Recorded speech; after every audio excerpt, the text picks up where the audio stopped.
Have you ever paused in the middle of a completely mundane day and just felt like your own personality is, well, kind of a massive walking Oh, contradiction? absolutely. I mean, all the time. Right. Like imagine it's a Monday morning, you wake up feeling like this highly ambitious, ruthless leader. Yeah, you're entirely ready to conquer your career. Exactly. Like you're going to organize your entire life right then and there. But then fast forward to Tuesday afternoon and you're suddenly this deeply emotional dreamer. Just wanting to stare out a window and listen to sad music. Yeah, exactly. Just writing poetry or something. And then by Wednesday, you're this strict, highly disciplined taskmaster who, feels an overwhelming urge to organize spreadsheets. Or like, punish yourself for eating a donut. Yes. It can genuinely feel like you have multiple personalities fighting for the steering wheel of your life. It really can. But what if those conflicting parts of your psyche weren't random at all? What if they were mapped out with terrifying precision thousands of years ago as cosmic archetypes? It is a profoundly unsettling and then ultimately liberating realization. When you finally recognize that the internal chaos you feel is actually a highly structured system. Right. It's not just random noise. Exactly. We have this tendency in the modern world to think of ourselves as a single unified I. We say, I am angry or I am sad. Like we're just one person experiencing one thing. Right. But the reality of human psychology is far more decentralized. We are a complex collection of drives, needs, and processing systems. We are a chorus, not a solo act. And exploring that chorus is the exact mission of our deep dive today. We are immersing ourselves in a comprehensive masterclass on the Navgraha. Which is such a fascinating topic. It really is. And for those who might not be familiar with the term, these are the 9 planetary forces of Vedic astrology. Yeah. But there's a critical distinction we really need to establish immediately. Yes, this is so important for people to grasp right away. Right, because we are not just talking about giant spheres of gas and rock floating millions of miles away, in the literal solar system. No, not at all. We are decoding a profoundly detailed, ancient psychological framework. And we have an incredible wealth of source material today. I mean, it outlines everything from the physical appearances and personality traits of these 9 archetypes to their specific tastes. Tastes, seasons, and even the bodily fluids they govern, the level of detail is just staggering. It really is. Yeah. So why does all this granular detail actually matter for you, the listener? Well, the immense detail is precisely why this framework is so powerful. In this ancient system, the planets are not just up there in the sky influencing you from afar. You're in here. Exactly. They reside within your own mind, your nervous system, your bodily tissues. You can literally think of them as an inner cabinet of ministers. Okay, that's a great way to put it. And understanding these 9 distinct archetypes is perhaps the ultimate shortcut to deep self-awareness. It finally explains the hidden mechanisms behind, all your behaviors. Like why you might react with explosive anger to a minor slight, but then show boundless saint-like patience in a major life crisis. Exact. Right. It explains why you might approach romantic love with deep caution, but then approach your career with reckless abandon. How do you relate to authority? How do you relate to your own grief? The answers, according to this system, depend entirely on which of these inner ministers is currently holding the microphone in your head. Let's ground this in an analogy that we can kind of carry through our entire discussion. I want you to picture your mind as this grand, imposing, cosmic boardroom. Oh, I like that. A cosmic boardroom. Yeah. You, like the pure awareness, are sitting at the head of this massive mahogany table. And arrayed around you are 9 powerful executives. Each with their own agenda. Exactly. Each one has a very specific agenda, a distinct wardrobe, a unique communication style, and, frankly, a completely different philosophical idea of what constitutes success for you. That is so true. So our goal today is to open the heavy double doors of that boardroom, walk you around the table, and introduce you to every single person sitting there. That visual is perfect because, these executives do not always agree. I would imagine they rarely agree. Right. In fact, they're in a state of constant negotiation and frequently outright war. Wow. Yeah. By understanding their individual characteristics, you transition from being a helpless victim of whichever executive happens to be yelling the loudest To becoming the true CEO. precisely the CEO who can mediate those internal board meetings. Well, we should start right at the center of the solar system, which translates to the absolute core of the self. The foundational pieces. Right. Because before you can act, before you can think, before you can desire or build anything, you first must simply be. Yes, existence itself. That fundamental core existence is governed by what are called the two luminaries, the sun representing the soul and the moon representing the mind. So the sun is Surya and the moon is Chandra. If we're walking into the cosmic boardroom, the sun is the absolute monarch. He's the king. He is the founder of the company who holds all the voting shares. In a specific branch of this ancient science, known as Jaimini astrology, the sun is frequently the Atmakaraka. Okay, what does that mean? Well, Atma translates to the soul, and Karaka means the significator or the doer. The sun is the fundamental, unshakable I am of your existence. And the physical descriptions provided in ancient texts are remarkably vivid. They really paint a picture. They do. Like, if the sun archetype manifested as a physical person in your boardroom, he is of medium stature with a very square, solid body. A very grounded presence. Right. And he has honey-colored eyes, which is such a striking and specific detail to me. It is very specific. He has sparse hair, a bilious or pitta constitution, meaning he runs hot, fiery, and highly metabolic. He's constantly burning fuel. Exactly. He wears saffron-colored clothes, and his voice is majestic, commanding, and deeply authoritative. But he doesn't talk much, does he? No, he speaks very little. But when he does, it is firm, final, and Brooks, no argument. Physically, he governs the skeletal structure, the bones, and the right eye. We must look at every single one of those physical traits as a profound psychological metaphor. Right, like the bones. Let's examine the bones. The sun governs the skeletal system because the sun is the core structure upon which every other system is built. Makes sense. Without bones, we're just a puddle. Exactly. Without the physical body collapses into a formless, useless mass. So without a strong sun principle in your psychology, your personality lacks a core sense of self, a core integrity. You just collapse under pressure. Precisely. And the sparse hair is another fascinating metaphor. Oh, how so? Well, in ancient physiognomy, thick excess body hair was often associated with animalistic traits, untamed instincts, or base desires. Ah. So the sun, being highly evolved and purely spiritual, is stripped of that. The sun represents a purified state. And the honey-colored eyes. They represent the pure, penetrating light of consciousness. Wow. But there's a massive philosophical contradiction here that we have to address from the sources. Yes, the cruel aspect. Right. The texts explicitly state the sun is highly spiritual. It's associated with deities like Lord Ramachandra and Lord Shiva figures, representing pure duty, cosmic order, and the highest spiritual truth. Absolutely, the highest ideals. The sun represents rhythm, discipline, and unwavering integrity. Yet, right next to that glowing description, the texts classify the sun as a cruel and malefic planet. It seems completely backward, doesn't it? It really does. If the sun is our soul, and it represents pure rhythm and discipline, why on earth is it considered a cruel entity? Shouldn't the soul be fundamentally gentle and forgiving?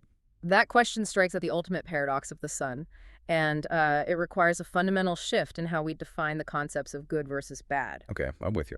As modern humans, we have a really strong bias toward comfort. We tend to think of gentle, accommodating, pleasant things as good and harsh, demanding things as bad. Sure, nobody likes being uncomfortable. Right. But the sun is like a scorching fire or a fundamentally tough, uncompromising father figure. Fire purifies gold, but to the impurities being burned away, the fire feels incredibly cruel. Oh, wow. The sun represents absolute objective truth. And the reality is, truth does not care about your feelings. It does not compromise to make you comfortable. I see. It's akin to, like, the law of gravity. Exactly. Gravity isn't acting out of malice when you drop a fragile glass and it shatters on the floor. It isn't being mean. It is just a fundamental, uncompromising law asserting itself. Precisely. The human ego desperately wants comfort. It wants to negotiate terms, It wants a little wiggle room. Yeah. It wants room to tell convenient white lies, to cut corners, or to avoid difficult conversations. But the sun absolutely forbids that. So the sun is anti-ego. In a way, yes. The sun demands absolute integrity and adherence to your highest duty. Consider the avatar associated with the sun, Lord Ramachandra. Right, from the Ramayana. Yes. In the ancient epic, he famously banished his beloved wife Sita to the forest. He did not do this because he lacked love for her, but because his absolute duty as a king, his adherence to public law and order demanded it. Right, to our modern sensibilities, prioritizing duty over personal love seems unspeakably cold and cruel. But from the perspective of cosmic order, it is pure, unyielding adherence to Dharma. Which explains why a prominent sun in someone's psychological makeup gives them incredible leadership and authority. But it can also make them feel profoundly lonely or unapproachable. They hold the highest post, but it is an inherently solitary one. There's another detail that reinforces that idea of the ego. The ancient scholars noted that a debilitated or weakened sun is actually considered highly beneficial for bhakti, or spiritual devotion. Yes, that's a brilliant observation. Because if your ego and your sense of absolute self-importance are weakened, you're actually far more capable of surrendering to a higher power. A strong king bows to no one, but a weakened king can learn humility. That is a beautiful synthesis. The sun is the ego, the sense of I. To achieve true spiritual surrender, that I must be dissolved. Let's dig into how astrologers measure the strength of these archetypes, because the mechanics are fascinating. They use degrees of the zodiac. Yes, the degrees are crucial. The sun is considered exalted, meaning it operates at its absolute peak, unhindered power, in the sign of Aries at exactly 10 degrees. Right. Conversely, it is debilitated, or at its weakest and most compromised, in the sign of Libra at exactly 10 degrees. Why 10 degrees and why those specific signs? The concept of degrees in astrology is essentially a measure of maturity and environment. Aries is the very first sign of the zodiac. So it's like a fresh start. Exactly. It is the pure, unadulterated spark of initiation. It is fearless, pioneering leadership. The first 10 degrees of Aries represent the absolute peak of that springtime bursting forth energy. Okay, so the sun thrives there. Yes. The sun is a king, and in Aries, the king is leading the charge on the battlefield, completely fearless. But let's look at Libra. Libra. Libra is the sign of diplomacy, partnerships, people-pleasing, and constantly weighing different options to find harmony. And the sun doesn't do consensus. No, the absolute monarch cannot shine if it's constantly asking everyone else for their opinion. A king who leads by consensus is no king at all. Right. Therefore, in Libra, the sun's core integrity is compromised by the desire to be liked. That makes total sense. And the sources say the sun governs sturdy, thick-trunked trees, the pungent taste, and the summer season. And the sturdy tree is a perfect botanical metaphor. A sturdy oak doesn't bend to the wind. It stands firm and breaks before it yields, just like a person dominated by the sun principle. And the pungent taste. It's sharp, penetrating, and clears the sinuses just as the sun clears away darkness and psychological illusion. Wow. But a king sitting alone in a boardroom, radiating pure truth and integrity, is ultimately just a static concept. He needs a kingdom to interact with. Right, he needs a way to actually experience his kingdom. He needs a receiving mechanism. This brings us to the entity sitting directly to his right. The moon, Chandra, the queen, the mind. If the sun is the core reality of who you are, the moon is how you consciously experience that reality. A subjective experience. Exactly. The sun is the soul. The moon is the mind, specifically the perceiving, reacting, feeling mind. The physical contrast with the sun is literal night and day. While the sun is a mature, square-bodied, sparse-haired figure, the moon is described as tall, highly youthful, and possessing a round body. Conjuring the image of a glowing full moon. Exactly. She has an auspicious appearance, a fair complexion, and beautiful, highly expressive eyes. She rules the left eye, whereas the sun ruled the right. And the physical humors are different, too. Right. And while the sun ruled the dry, hard bones, the moon rules blood, water, and all the fluid systems of the body. She has a kapha and vata constitution, meaning a mixture of earth, water, and wind. Very fluid elements. Yeah. Her speech is incredibly sweet and soothing. But there is a massive caveat in the classical descriptions. Her mind is fickle, restless, and lustful. This is a masterclass in the deconstruction of human consciousness. How so? Well, the moon represents our feelings, our imagination, our superficial mental qualities, and our endless desires. Why associate the mind with fluids and water? Because emotions are fluid? Precisely, because our emotions are profoundly fluid. They ebb and flow like the ocean tides, which, not coincidentally, the physical moon actually controls through its gravitational pull. Oh, that's a great point. The sun provides a constant, unyielding, steady light, but the moon changes its shape every single night. It waxes to a full, brilliant orb, it wanes to a sliver, it disappears entirely into darkness, and then it slowly comes back. That is the exact, literal nature of the human emotional landscape. It really is. One day you are full of joy, overflowing with inspiration and love for the world. The next day you are empty, depleted, and depressed for no logical reason. And astronomically, the moon is the fastest moving of all these planetary bodies. It literally flies through the zodiac, completing its journey in just 28 days compared to the sun's full year. Which is incredibly fast. It is. And that speed perfectly symbolizes how quickly our moods can pivot.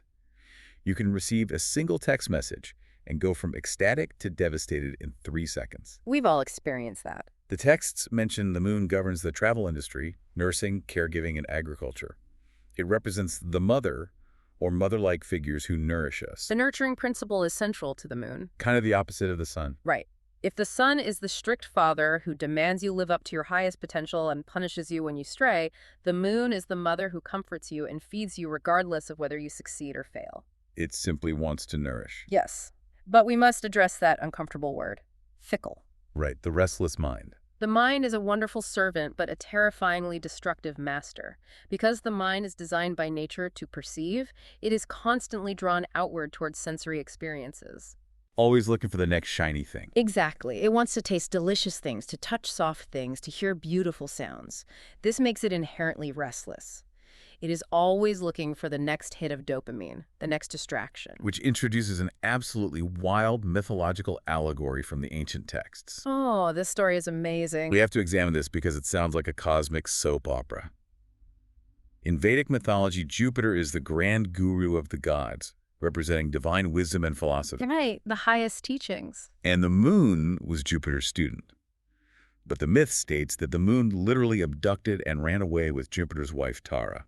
It's quite the scandal. It is. When I first read that, I couldn't fathom what a planetary affair had to do with human psychology. It sounds like pure drama, but it is an allegory encoding a devastating psychological truth that every single human being struggles with. Okay, break that down for us. Think about the archetypal players here. Jupiter represents our higher wisdom, our long-term goals, and our spiritual liberation. So Jupiter's the responsible one. Right.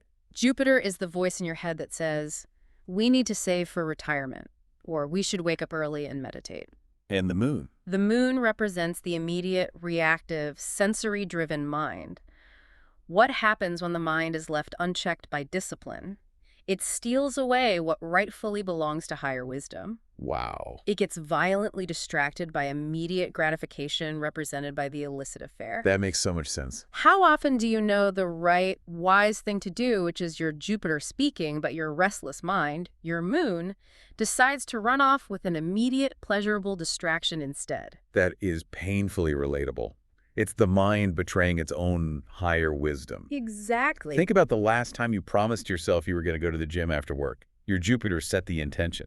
But then 5 p.m. rolls around. Right. At 5 p.m., you're tired, your emotions are low, and suddenly your moon is completely ignoring the gym and eloping with 3 episodes of a television show and a massive bowl of pasta. The mind just hijacks the system. It really does. And the mind is deeply susceptible to every passing influence. That's why the moon also rules the 16 classical art forms. Because it's so sensitive. Yes, it is deeply sensitive, highly imaginative, and capable of profound, breathtaking beauty, but it inherently lacks structure. It needs boundaries. Let's look at how the moon's strength is measured.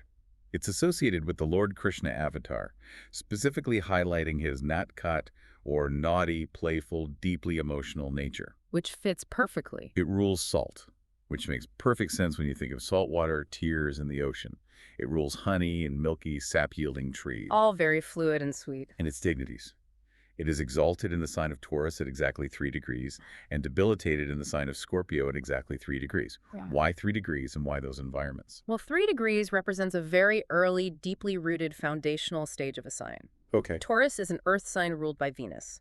It represents stability, physical comfort, beautiful surroundings, good food, and financial security. Sounds like a great place to be. It is. The restless, anxious mind is happiest and most exalted when it is physically comfortable and emotionally secure. It can finally relax. But let's look at Scorpio. Scorpio is a dark, intense, watery sign representing hidden secrets, sudden traumas, psychological depths, and paranoia. This sounds like a nightmare for the moon. It's the worst possible environment. When the soft, highly sensitive, perceiving moon is forced into the intense, threatening, suspicious environment of Scorpio, it completely debilitates. So it goes into survival mode. Exactly. The mind becomes anxious, secretive, and prone to hoarding emotions and nursing deep grudges. It is a state of constant psychological survival. Okay, so we have the sun sitting at the head of the table, holding the core vision and demanding integrity. And we have the moon constantly perceiving the environment and reporting back on how everyone feels about it. The two core luminary. Right, but vision and feelings alone do not actually build a company. They don't plow a field or build a house. No, you need more than just thoughts and feelings. Exactly. You need physical energy to execute the vision, and you need the raw intellect to process the data of the world. This introduces two new executives to the boardroom.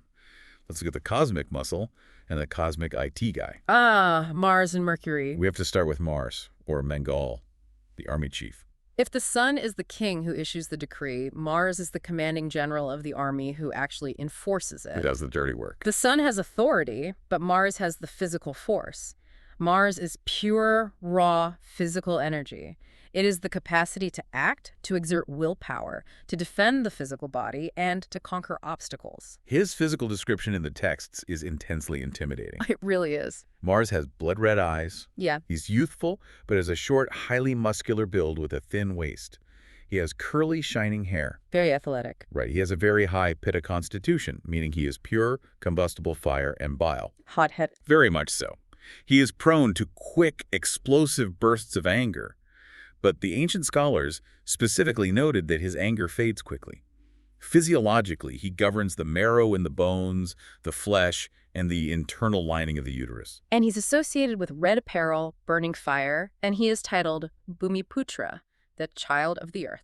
Every physical attribute paints a picture of a perfect soldier. Notice the thin waist detail? Yeah, what's that about? A warrior cannot be bloated, heavy, or sluggish. They must be physically agile, ready to pivot and strike at a moment's notice. Oh, that makes sense. And Mars governs the marrow because the bone marrow is the literal factory where red blood cells are manufactured. It is the absolute core engine of the vitality and immune defense in the human body. It's literally the defense system. Exactly. The quick anger is highly characteristic of the Pitta humor. It flashes hot, burns the fuel quickly, and burns out. So he doesn't hold grudges like the moon in Scorpio. No, Mars does not sit in a corner and hold a decades-long grudge.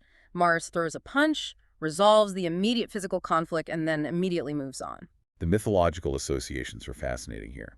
The sources associate Mars with Lord Narasimha, the terrifying half-man, half-lion avatar of Vishnu, who protects his devotees with absolute ferocity, A very fierce protector. and Lord Kartikeya, the divine god of war.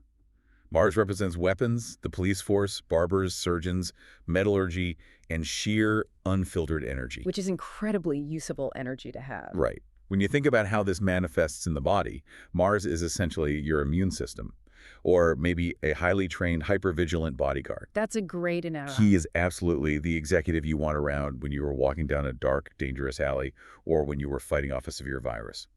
But what happens if this hypervigilant bodyguard is just sitting in a quiet, peaceful boardroom with nothing to do? That's where the trouble starts. Right. If he gets bored, won't he just start a fight over the coffee machine just to feel the adrenaline? That is the perpetual danger of Mars. Mars absolutely requires a target. It requires a mission to conquer. So you have to give him a job. Yes.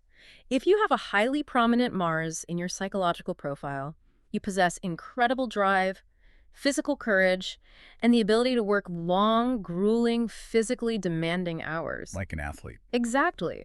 The ancient texts mention the capacity for long sadhana, or intensely disciplined, punishing physical practice.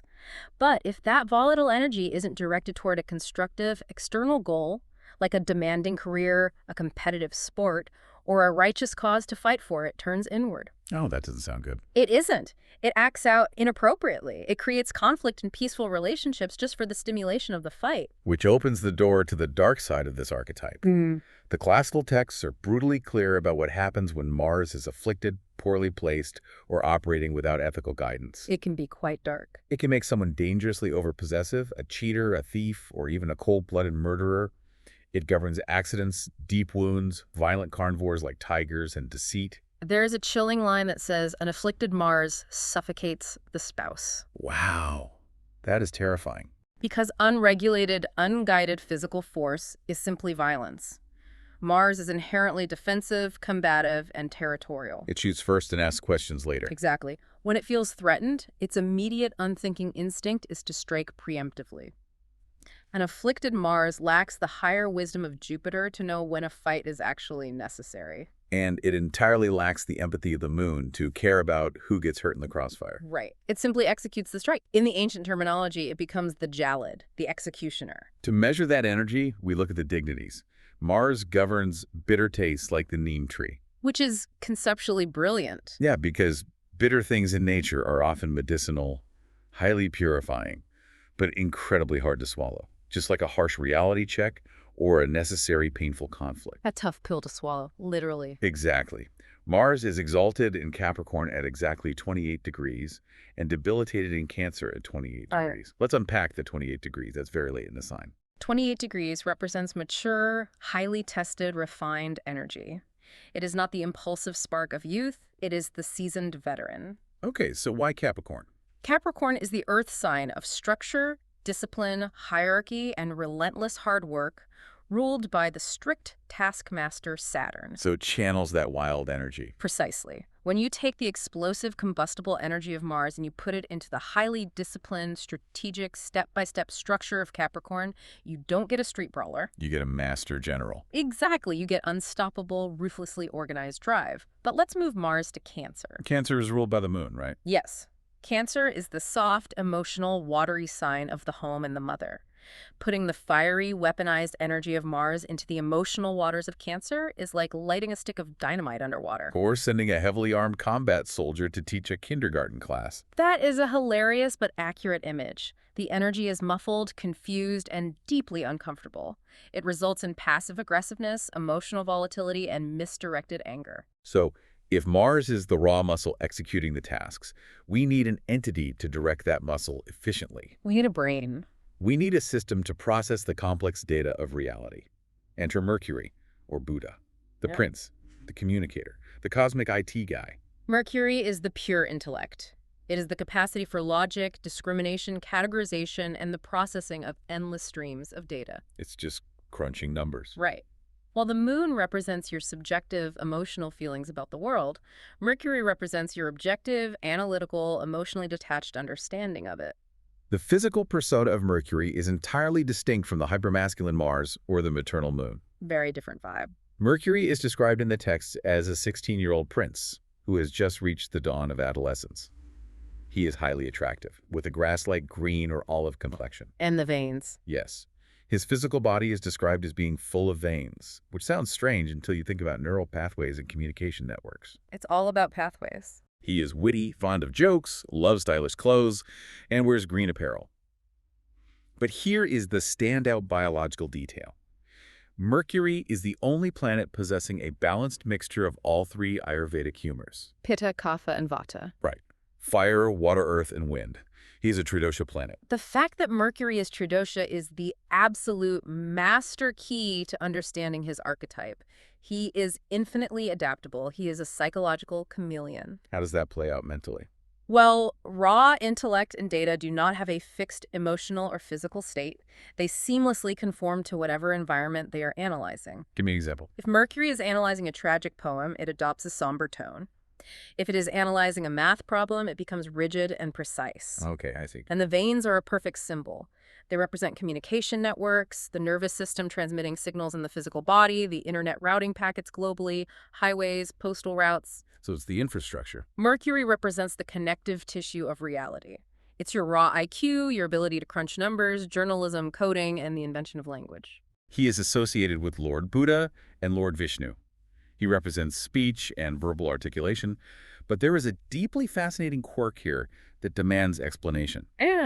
Yes, the speech impediment. Yes, the classical texts classify Mercury as a neuter or eunuch planet and explicitly state it can cause stammering or severe stuttering. It seems like a contradiction. It does. Why on earth is the planet of flawless communication and intellect associated with a speech impediment and a lack of biological gender? Because Mercury is purely analytical. It inherently lacks intrinsic biological drive. It isn't driven by the masculine testosterone-fueled urge to conquer and dominate like Mars. And it isn't nurturing like the moon. Exactly. And it isn't driven by the urge to biologically reproduce like Venus. It simply wants information. It is entirely neutral. But what about the stammering? The stammering is a brilliant physiological observation. When an archetype is purely intellectual, the sheer volume of data it processes can sometimes short-circuit the physical apparatus of the body. Like a computer crashing.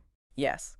The brain is moving so incredibly fast, conceptualizing 10 different logical pathways simultaneously, that the mouth simply cannot form the words fast enough to keep up. Oh, wow. The intellect is trying to push a terabyte of data through a narrow physical bandwidth, resulting in a stutter or stammer. That makes profound sense. The hardware can't keep up with the software. Precisely. And it explains another highly specific trait I noticed. The texts say Mercury loves adventure sports, short vacations, exploring new places, and this is a direct translation, affairs without commitment. Yes, a constant need for novelty. It can actually cause polygamy if it heavily influences the seventh house of marriage. At first glance, a string of affairs sounds like a passionate Venus or Mars drive. But it's not passion. Right, because we just established Mercury is neutral. So why the affairs? Is it because the intellect, operating without any emotional attachment, just wants new data? Exactly. It wants to sample every human experience without being tied down by the heavy consequences. You've hit the nail on the head.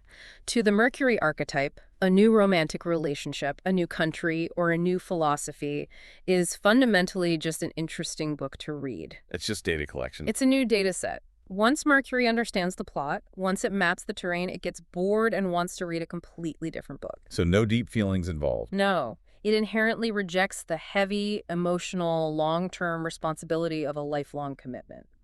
It is deeply curious, endlessly experimental, but ultimately detached. Let's look at how the intellect is dignified. Mercury is exalted in Virgo at exactly 15 degrees and debilitated in Pisces at 15 degrees. It rules fruitless trees, the autumn season, and mixed tastes. Virgo is actually Mercury's own sign. It's an earth sign defined by extreme organization, detail orientation, hygiene, and categorization. Spreadsheets and color coding. Exactly. Mercury is at its absolute razor-sharp peak when it can take the chaos of reality and put that data into neat, perfectly formatted spreadsheets. It loves boundaries and definitions. We consider Pisces. Pisces is a vast, boundaryless, mystical, emotional ocean. It is the realm of dreams and the collective unconscious.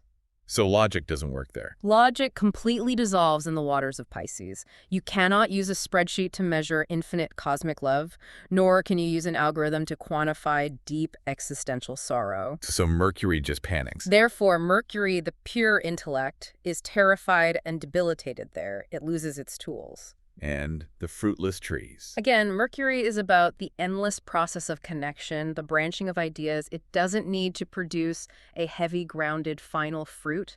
The network itself is the entire point. Let's take a step back and look at our boardroom table so far. We have the sun demanding absolute truth. We have the moon feeling all the emotional undercurrents of the room. We have Mars ready to fight. Right. Mars is standing by the door ready to punch a hole in the wall to get things done. And we have Mercury rapid-firing data, statistics, and risk assessments. It's a very capable group. It is a highly capable, highly dynamic group, but it lacks a crucial element, perspective. It lacks a horizon. It needs why. Yes, human beings need more than just the capacity to act and the intellect to calculate. We desperately need a reason why. We need meaning. Which brings us to the advisors. This introduces the two grand advisors of the zodiac. One teaches through divine, philosophical wisdom, and the other teaches through earthly, sensory experience and pleasure. We're talking about Jupiter and Venus. Every kingdom, every corporation, every human mind requires advisors. Without them, the king simply makes decisions in an echo chamber of his own ego. That never ends well. No. Jupiter and Venus are the cosmic advisors. But their methodologies, their philosophies of education, are diametrically opposed, which makes their dynamic within the human psyche incredibly rich and often conflicted. Let's start with Jupiter, historically known as Guru or Brahmaspati, the divine teacher. He's the classic professor archetype. If he walks into the boardroom, he completely changes the gravity of the room. He is a 45-year-old wise man. He has a big, fatty, perhaps even obese body with a protruding belly. He takes up space. He does. He has a yellowish-brown complexion, tawny hair, and a highly prominent, broad chest. His voice doesn't just speak The texts say it resonates deeply, like a lion's roar or the blowing of a sacred conch shell. Very resonant and comforting. He loves sweet foods, pure ghee, and honey. And physiologically, he governs the fat tissue in the body. Now, to understand Jupiter, we have to strip away modern biases against body weight. Right, because today we see it differently. Exactly. In ancient times and within the symbolic language of astrology, physical mass represents substance, abundance, wealth, and the capacity for accumulation. Okay, so it's a positive thing. Jupiter is the planet of boundless expansion. He physically governs the fat in the body because fat is stored energy, stored abundance. It provides buoyancy and protection against famine. So he's not out fighting battles. No, Jupiter isn't running around the battlefield burning calories like Mars. He sits, he contemplates, he accumulates vast libraries of wisdom. He is considered the ultimate benefic planet. Meaning he brings good things. The rule of thumb in this astrology is that wherever Jupiter looks, wherever he places his attention in your life, that area expands, heals, and is protected. The texts say he represents the Akash Tattva, or the ether element. And this explicitly relates to the capacity for hearing, listening, and synthesis. Synthesis is the key word there. Right. He's the priest, the legal expert, the royal advisor, and the absolute essence of dharma, ethical conduct, and charity. Let's focus deeply on that word, synthesis. It is the defining difference between Jupiter and Mercury. We just spent time analyzing Mercury, who represents raw data and information. Right, the IT guy. Think of a brilliant law student. Mercury can read 1,000 pages of dense legal statutes, memorize every single precedent, and recite them flawlessly. That is intelligence. But it's not wisdom. Exactly. Jupiter is the seasoned, 60-year-old Supreme Court judge who listens to the raw data, synthesizes the historical context, understands the human element, applies the spirit of the law rather than just the rigid letter of it, and delivers true, enduring justice. Wow, that's a brilliant distinction. Mercury is raw intelligence. Jupiter is profound wisdom. Exactly. I actually noticed that exact synergy mentioned in the sources.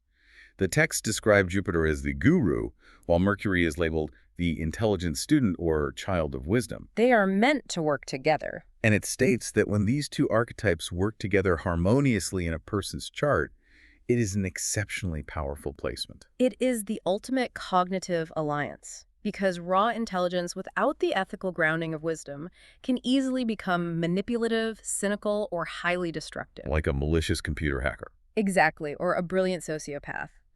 Conversely, deep wisdom without sharp, adaptable intelligence can become dogmatic, disconnected from the practical realities of the modern world, and entirely ineffective. You need both. When you have both functioning well, the student Mercury gathers the complex, rapidly changing facts of the modern world, and the guru Jupiter distills those chaotic facts into a timeless, highly ethical truth. Let's look at how Jupiter is exalted. He is associated with Lord Indra, the king of the gods, and the Vamana avatar of Vishnu. The Vamana avatar is fascinating. It is. It's the story of a dwarf who suddenly expanded to cover the entire universe in just 3 steps. What a perfect myth for the planet of sudden, boundless expansion. It perfectly captures his essence. He rules fruit-bearing trees, the winter season, and the sweet taste.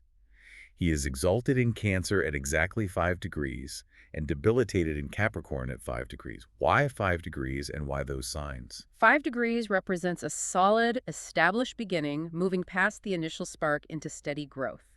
Cancer is the emotional sign of the mother, representing unconditional love, emotional safety, and nurturing. So putting the wise teacher in a nurturing environment. Exactly. When Jupiter, the archetype of higher wisdom and philosophy, is placed in the sign of unconditional love, you get the highest, most evolved form of spiritual teaching. Teaching that actually cares about you. Yes, teaching that is delivered through deep compassion, not rigid dogma. It is the wisdom that heals. But what happens in Capricorn? Capricorn is cold, hard, pragmatic materialism. It is the sign of the corporate ladder, ruled by Saturn. So Jupiter feels stifled there. Jupiter's expansive, generous, charitable wisdom feels deeply restricted, monetized, and suffocated in Capricorn. In that environment, religion becomes a business. Charity becomes a tax write-off. Exactly. It becomes entirely about letter of the law compliance rather than spirit of the law grace. So Jupiter teaches us through philosophy and compassion. But we live in a physical, material world. We aren't just spirits. We have bodies. Right. We have bodies, we have desires. This brings us to the other preceptor. If Jupiter is the esteemed professor in the tweed jacket teaching theology, Venus is the incredibly glamorous, magnetic, intoxicating celebrity teaching you about the deeper, sometimes darker meanings of desire. Shukra, the teacher of sensuality. Venus is Shukra. Venus is frequently misunderstood in pop astrology simply as the planet of romance and pretty things. Yeah, people just think love and flowers. But Venus is a vastly more profound archetype than that. Venus represents how we relate to the material world itself, how we perceive beauty, and how we merge with other human beings. The physical persona of Venus is breathtaking, splendorous, charming, with an excellent magnetic disposition. Very A attractive. broad, beautiful face, prominent shoulders and long hands, curly, dense, dark hair. A mix of Vata and Kapha humors, wind and water. Again, very fluid, but also airy. And physiologically, Venus governs semen, potency, and the entire reproductive system. Venus acts as the Karaka, the significator for Vogue, which translates to luxury, enjoyment, or material pleasure. The finer things in life. Venus rules marriage, partnerships, the 64 classical art forms, diamonds, fine perfumes, romantic movies, vehicles, and the entire multi-billion-dollar beauty industry.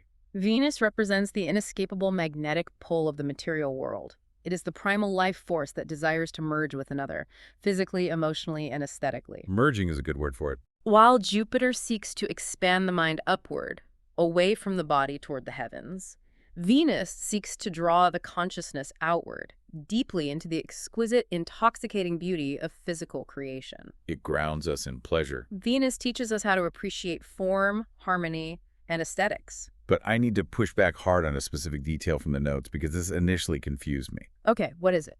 The sources state unequivocally that Venus is the preceptor, the guru of the demons. Ah, yes.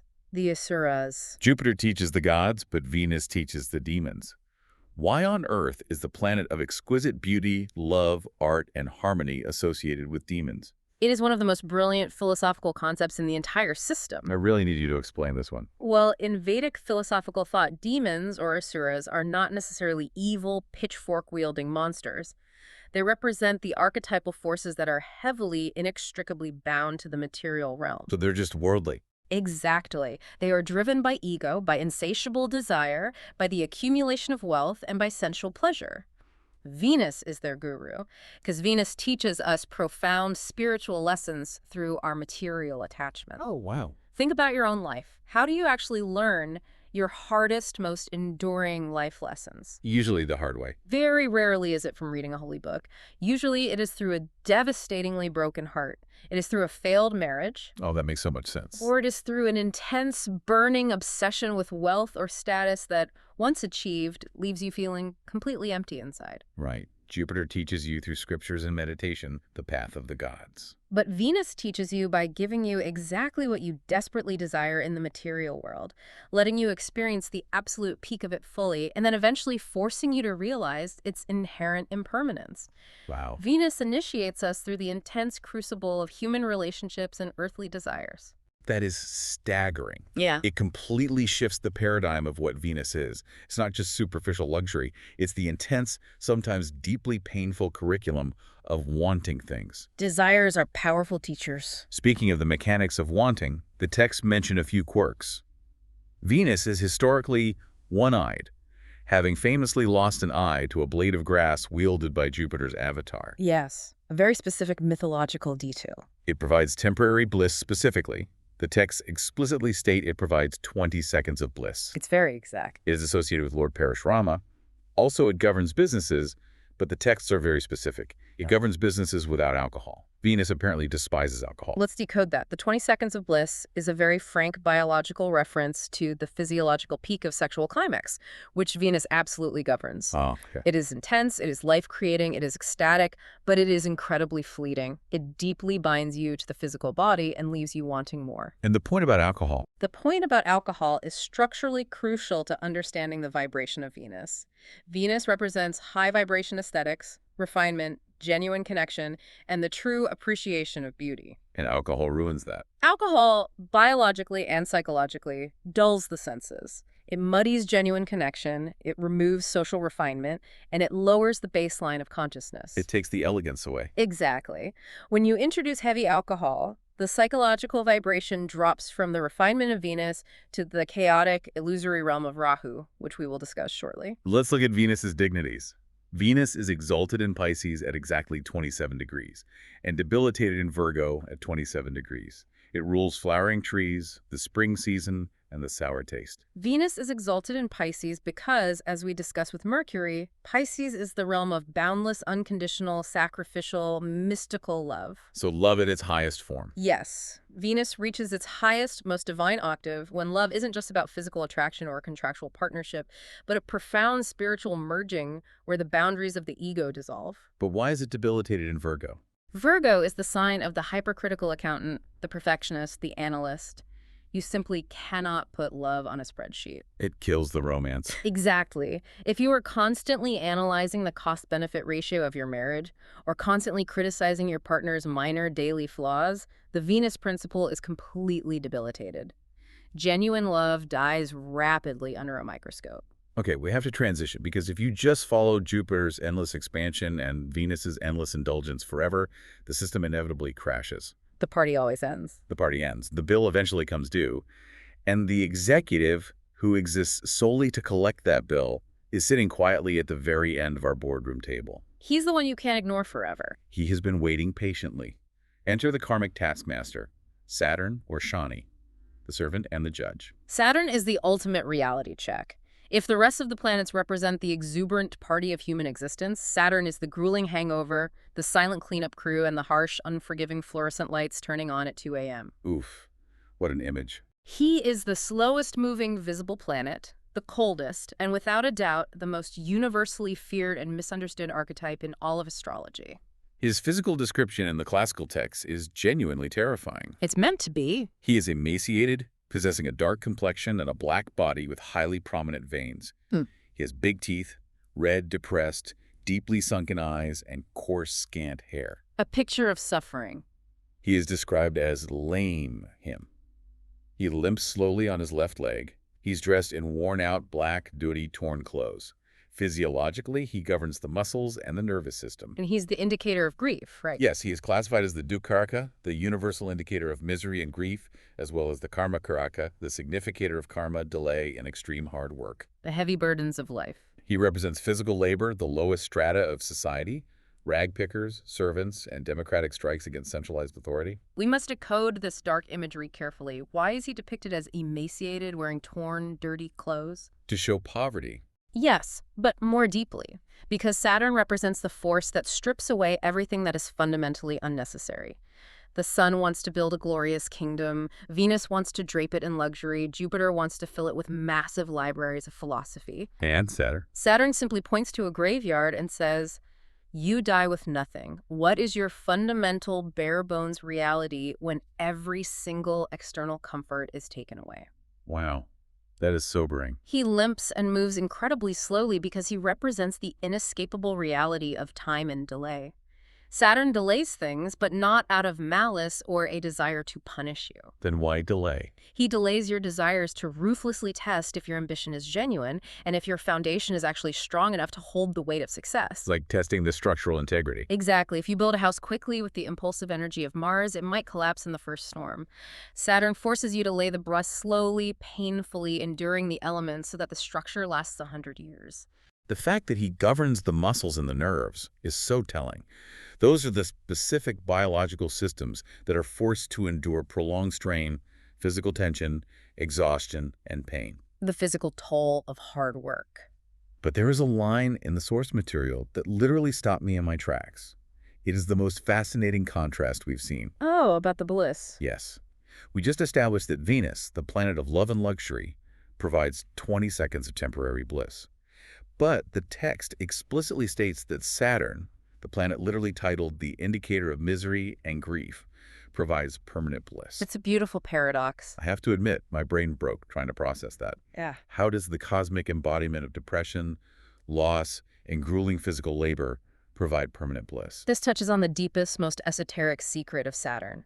The bliss of Venus is entirely dependent on external variables. You need stuff to feel it. Exactly. It requires a beautiful lover, a bank account full of money, a perfect sunset, a fine glass of wine.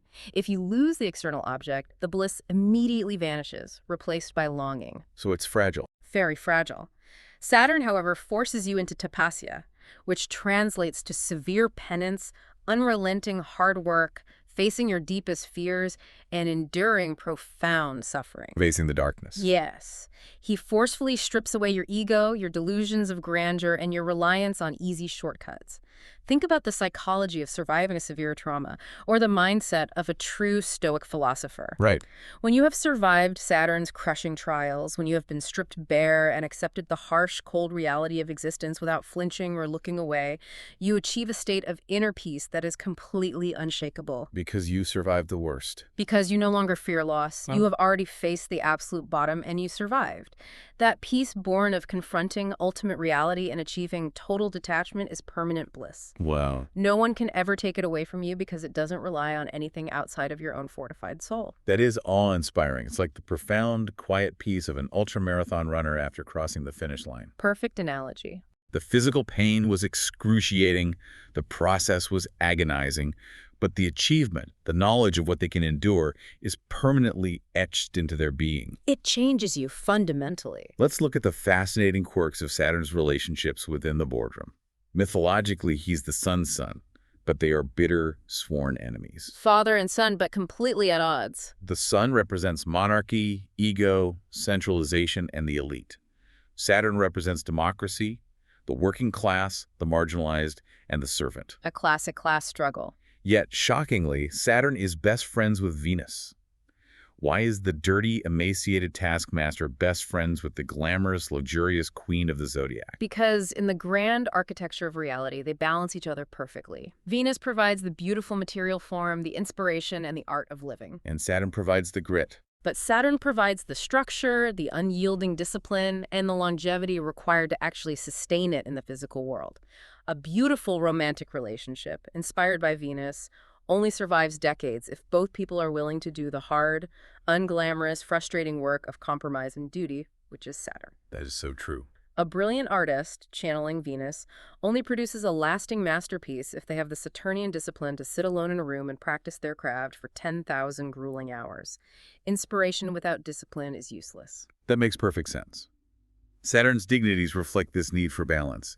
He is exalted in Libra at exactly 20 degrees and debilitated in Aries at 20 degrees. He loves Libra. He's associated with Lord Brahma, the Kurma or tortoise avatar of Vishnu, the astringent taste, and useless, dry, or thorny trees. He is exalted in Libra because Libra is symbolized by the scales representing ultimate objective balance and justice. Saturn is the ultimate impartial judge. He doesn't play favorites. He cannot be bribed by the sun's authority or seduced by Venus's beauty. He looks at your karmic ledger and gives you exactly what you have earned, no more, no less. And he hates Aries. He is debilitated in Aries because Aries is the sign of impulsive, aggressive, impatient, self-centered Mars energy. Saturn absolutely hates being rushed. He despises impulsivity. The tortoise avatar makes a lot of sense now. The association with the Kurma or tortoise avatar is brilliant. It is incredibly slow. It carries a heavy, burdensome shell on its back, but it outlasts everyone else. And the astringent taste. Think of biting into an unripe banana. It completely dries out your mouth, removing all moisture, just as Saturn dries out the superficial frivolities of life, leaving only the essential, bare-bones structure. We have now walked around the entire visible boardroom. We've met the uncompromising king, the feeling queen, the executing muscle, the calculating IT guy, the expansive and sensory advisors, and the grim judge. The main cast of characters. These are the 7 physical planets. But there are 2 more entities sitting at this table. They aren't physical bodies. They don't have mass. They're your shadows. They are shadows. They are the unseen forces that distort our reality, hack the psychological system, and pull the strings from the darkest corners of the mind. We are entering the realm of the shadow nodes, Rahu and Ketu. If the 7 physical planets represent the predictable, observable laws of physics and classical psychology, Rahu and Ketu represent quantum mechanics, chaos theory, and the deepest, most unpredictable realms of the subconscious shadow. They are the wild cards. Astronomically, it is crucial to understand that they are not physical planets. They are calculated mathematical points in space. They are the north and south lunar nodes. Points of intersection, right? Yes, they represent the exact intersections where the orbit of the moon crosses the ecliptic path of the sun. Okay. Because they are the intersection points, they are the exact locations where solar and lunar eclipses happen. And eclipses, throughout human history, have been viewed as terrifying events. The devouring of the light. The sun, the king, the soul, or the moon, The mind literally disappears from the sky, swallowed by a shadow. That's why these nodes have such massive, disruptive psychological impact. They literally block out the established order. Our sources describe both of them as having a smoky blue-colored appearance. They are terrifying to behold. They represent outcasts, anthills, poisonous beings like snakes, and windy vata, diseases like intense paranoia, phobias, schizophrenia, and undiagnosed neurological illnesses. They are the glitch in the human matrix. Let's break them apart, starting with Rahu, the North Node, the obsession and the future. Mythologically, Rahu is the severed head of a demon.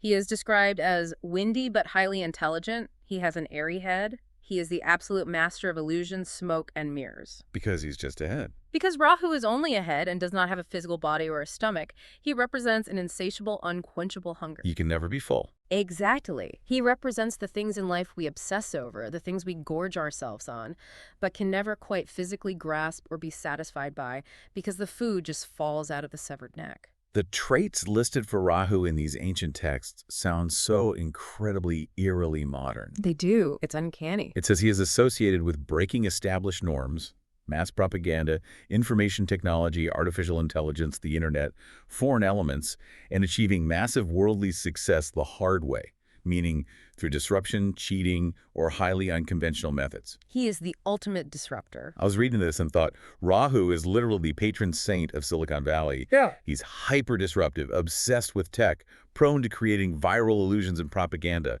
and constantly pushing us into foreign, unexplored, highly artificial digital frontiers. The parallel to the modern technological era is staggering. Rahu governs the digital age perfectly. Ask yourself, what actually is the internet? It's just signals. It is a massive, smoky, blue-lit illusion.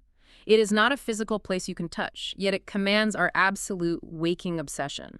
Social media algorithms, virtual reality headsets, artificial intelligence, these are all pure Rahu domains. They promise so much. They promise infinite connection, infinite knowledge, and ultimate fulfillment, but in reality, they leave you feeling isolated, anxious, and deeply hungry for more dopamine. Rahu is the master of modern optics. He is the filter on the photo. He breaks the orthodox traditions that Jupiter sets up. Give me an example of how they clash. If Jupiter says, work hard for 40 years and earn your pension, Rahu says, invent a disruptive app, launch a risky crypto coin, and become a billionaire by Tuesday.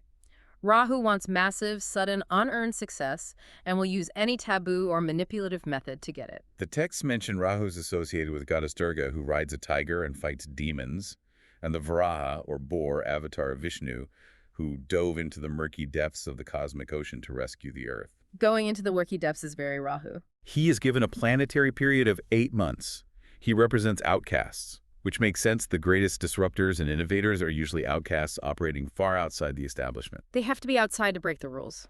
But if Rahu is this unquenchable disruptive hunger pulling us violently into the artificial future, what is his exact opposite? What is Ketu, the South Node? If Rahu is the severed head of the demon, forever eating, forever plotting, forever looking outward but never getting full, Ketu is the remaining headless body. The body without the brain. Ketu has no eyes to look forward into the future and no mouth to consume the material world. Therefore, Ketu represents absolute chilling detachment, profound apathy, and a deep connection to the ancient past. The classical descriptions say Ketu is completely emotionless. He actively creates detachment in whatever area of life he touches. He severs ties. He has a venomous tongue when provoked, but unlike Rahu, who actively seeks to destroy and break norms, Ketu tends to follow norms, traditions, and culture blindly because he lacks the head to question them. He just operates on instinct. He is associated with microelements, stray street dogs, and ultimate spiritual enlightenment, or moksha. He creates excellent surgeons, introverts, and ascetics. Ketu is the psychological archetype of letting go. Wherever Ketu sits in your psychological profile, it points to an area of life where you feel a deep, inherent, almost baffling detachment. You just don't care about it. You might possess a bizarre, innate competence in that area, but you combine it with total apathy. You simply don't care about the worldly results. Because Ketu has no head, he doesn't overthink, he doesn't calculate risk like Mercury. He acts on pure, ancient, cellular instinct. This is exactly why Ketu makes excellent surgeons. Think about the psychology required to be a world-class trauma surgeon. You must take a blade and cut into living human flesh. It goes against normal human instinct. If you have the emotional empathy of the moon, you will shake and fail. If you have the calculating anxiety of Mercury, you will overthink and freeze. A surgeon must operate with absolute, cold, emotionless precision. Old attachment. They must be completely detached from the horror of the blood. That is Ketu. Rahu desperately wants to conquer the material world. Ketu wants to escape the material world entirely. Ketu represents moksha, the final liberation of the soul, because he represents the severing of the ties that bind us to the illusion of reality. That contrast is deeply unsettling, but incredibly illuminating.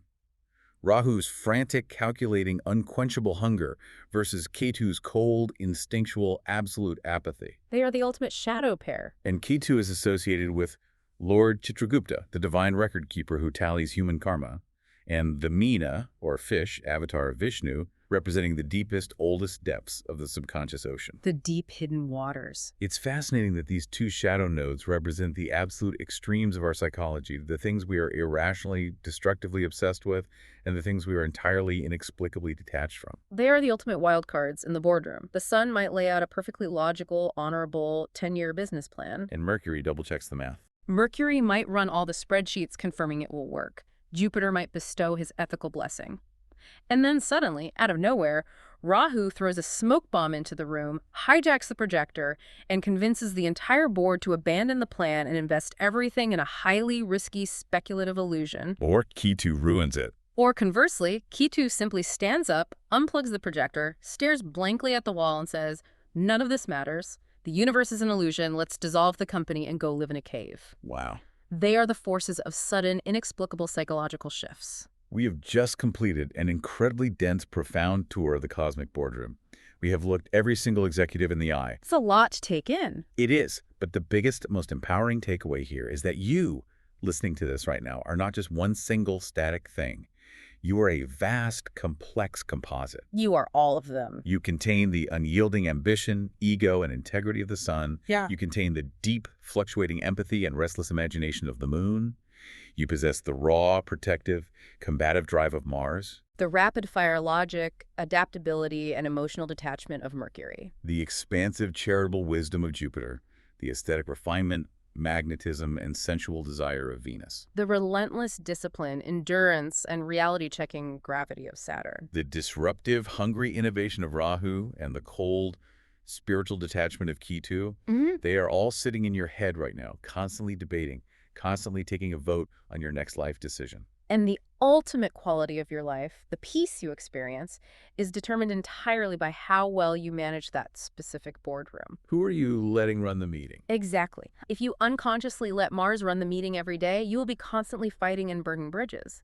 If you let the moon run the meeting unchecked, you will drown in volatile emotions and paralyzing anxiety. And if you let Rahu take over, you will chase illusions until you're exhausted and empty. The profound goal of understanding this ancient psychological framework is not to predict the future with parlor tricks.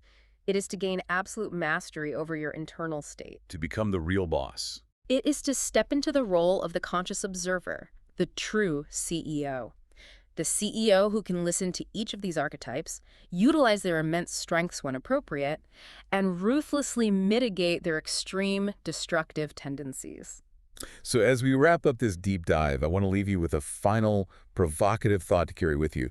We've explored how each of these 9 ancient forces governs everything, from the specific taste in your mouth to the way you handle profound grief and ambition. It covers every aspect of the human experience. It really does. So tomorrow morning, as you go about your day, when you experience a sudden flash of blinding anger because someone cut you off in traffic, or a deep, inexplicable craving for an expensive luxury you don't need, or an undeniable, heavy urge to just isolate yourself from everyone and do the hard work. Just notice it. Pause for a single second. Look at that massive mahogany table in your mind and ask yourself, which of the 9 planets just walked into the room and took the microphone?